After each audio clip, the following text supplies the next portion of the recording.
सामाचकेवा मिथिला का प्रसिद्ध लोक पर्व है। यह पर्व प्रकृति प्रेम, पर्यावरण संरक्षण, पक्षियों के प्रति प्रेम व भाई बहन के परस्पर स्नेह संबंधों का प्रतीक है। भाई बहन का यह त्योहार 7 दिनों तक चलता है। यह कार्तिक शुक्ल द्वितीया से प्रारंभ और पूर्णिमा की रात तक चलता है। कार्तिक शुक्ल सप्तमी से कार्तिक पूर्णिमा की शाम ढलते ही महिलाएं सामा का विसर्जन करती हैं। आचार्य राकेश झा ने बताया कि कार्तिक शुक्ल सप्तमी 31 अक्टूबर से आरंभ हुए भाई बहन के प्रेम का प्रतीक लोक पर्व सामा चकेवा का कार्तिक पूर्णिमा की चांदनी में विसर्जन होगा। सोमवार की शाम 4:09 से पूर्णिमा तिथि शुरू हो रही है। इसीलिए सोमवार रात व्यापिनी पूर्णिमा में बहनें भाइयों को धान की नई फसल का चूरा व दही खिलाकर सामाचकेवा की मूर्तियों को नदी तालाबों में विसर्जित करेंगी। मिथिला का यह सामा त्योहार बड़ा ही रमणीक होता है। उक्त पुराण में वर्णित सामा की कथा का संक्षिप्त वर्णन इस तरह है कि सामा नाम की द्वारिकाधीश श्री कृष्ण की एक बेटी थी, जिसकी माता का नाम जाम्बवती था और भाई का नाम संबा तथा उसके पति का नाम चक्रवाक था। चूडक नामक एक शूद्र ने सामा पर वृंदावन में ऋषियों के संक्रमण करने का अनुचित आरोप श्री कृष्ण के समक्ष लगाया, जिससे श्री कृष्ण ने क्रोधित हो सामा को पंक्षी बनने का शाप दे दिया और इसके बाद सामा पंक्षी बन वृंदावन में उड़ने लगी। उसके प्रेम में अनुरक्त उसका पति चक्रवाक स्वेच्छा से पंक्षी का रूप धारण कर उसके साथ भटकने लगा। शाप के कारण उन ऋषियों को भी पंक्षी का रूप धारण करना पड़ा। सामा का भाई साम, जो इस अवसर पर कहीं और रहने के कारण अनुपस्थित था और लौटकर आया, तो इस समाचार को सुन बहन के बिछोह से दुखी हुआ, परंतु श्री कृष्ण का शाप तो व्यर्थ होने वाला नहीं था। इसलिए उसने कठोर तपस्या कर अपने पिता श्री कृष्ण को फिर से खुश किया और उनके वरदान के प्रभाव से इन पंक्षियों ने फिर से अपने दिव्य शरीर का धारण कर अपने धाम को प्राप्त किया। इस अवसर के निमित्त आगे दिए जाने वाले वरदान के रूप वचन के अनुसार स्वजन के अल्पायु होने की आशंका और उसकी आयु वृद्धि की कामना से मिथिला में महिलाओं के द्वारा इस सामा की पूजा का प्रचार हुआ, जो अब तक चली आ रही है। सामा त्योहार यहाँ खासकर अपने भाई तथा स्वामी के दीर्घायु होने की कामना से मनाया जाता है। इस अवसर पर मिथिला की प्रायः प्रत्येक नारी अदम्य उत्साह के साथ महिला तथा पुरुष प्रभेद की पंक्षियों की मिट्टी की मूर्तियां अपने हाथों से तैयार करती हैं, जो सामा चकेवा के नाम से जाना जाता है।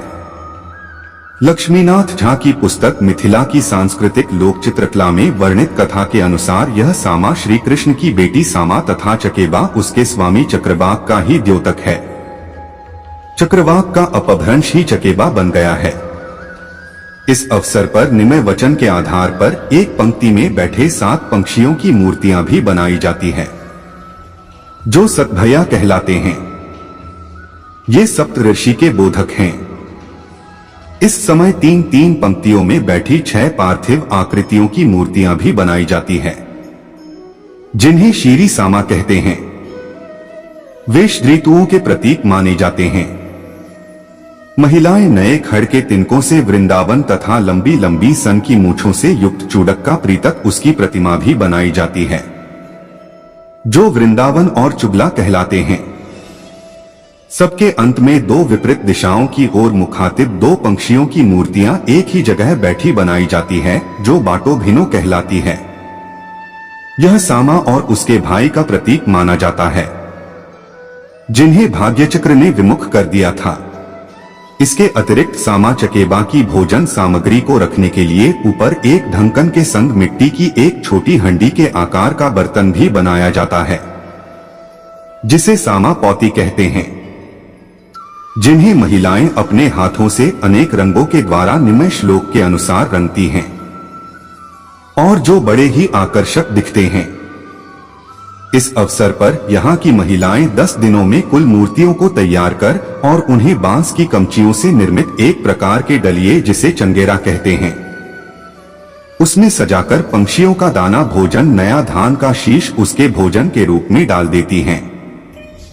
इसके बाद एकदशी से जब चंद्र की चांदगी कुछ प्रकाशयुक्त हो जाती है, तो आगे दिए गए वचन के अनुसार अपने अपने चंगेरों को माथे पर रख जोते हुए खेतों में हर रात अपनी सखियों के संग जा और चंगेरों को खेतों में रख समयानुकूल सामागीत तथा अनेक तरह के हास्य और विनोदपूर्ण क्रियाओं द्वारा सामा की अर्चना करती है।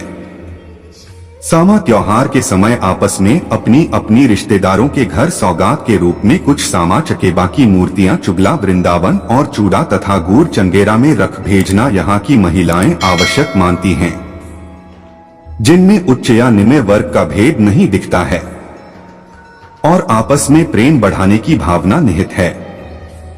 इस त्योहार की अंतिम रात पूर्णमासी को मिथिला में जब महिलाएं अपने अपने आंगन में अर्धरात के समय चौमुख दीप से प्रकाशित और मिट्टी की मूर्ति तथा अन्य वस्तुओं से सुसज्जित चंगेरों को माथे पर धारण किए मधुर स्वर से लोक गीत गोते पंक्तिबद्ध हो निकली हैं और जोते हुए खेतों में पहुंच अपने अपने चंगेरों को आगे रख मंडलाकार बैठ विनोदयुक्त हंसी की किलकारियों से आकाश को गुंजित करने लगती हैं। तो उस समय ऐसा रमणीक तस्वीर मालूम पड़ता है मानो चंद्रमा अनेक रूप धारण कर जमीन पर उतर आया हो और मधुर कंठों से निनादित वह लोकगीत सुन आनंद के मारे अपने पूर्ण कलाओं से युक्त हो प्रसन्नता से हंस रहा हो, जिसकी हंसी प्रकाशित चांदनी के रूप में जमीन पर बिखर गई हो। इस समय सामा खेल के अवसर पर प्रत्येक महिला एक निश्चित मंत्र उच्चारण के संग शीरी सामा को अपने अपने आंचल के छोड़ों पर रख आपस में एक दूसरे से बदलती हैं, जिसका तात्पर्य अपने प्रियजनों की आयु को परस्पर आदान प्रदान कर प्रत्येक पुरुष को लंबी आयु वाला बनाने का रहता है। इस बदलोबदल का दूसरा तात्पर्य यह भी रहता है कि प्रत्येक पुरुष आपस में एक दूसरे का भाई बना रहे। इस तरह इस कार्य में एकता की भावना छिपाई गई है। इसीलिए बिना भाई वाली बहन के संग यह बदलाव करना महिलाओं के लिए वर्जित होता है।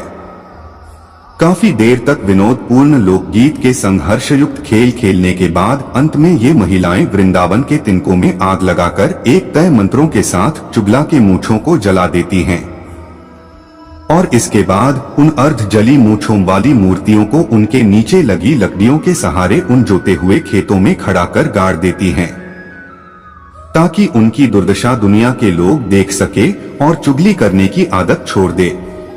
इसके बाद ये महिलाएं अपने अपने सामा चकेबा की मूर्तियों को तोड़ फोड़ कर उन खेतों में डाल अपने अपने घर की ओर रवाना हो जाती हैं और रास्ते में बाटों बहिनों की मूर्तियों को रखते हुए अपने घर को पहुंच बचाकर रखे हुए बाकी सामा को भाई के हाथों तोड़वा देती हैं।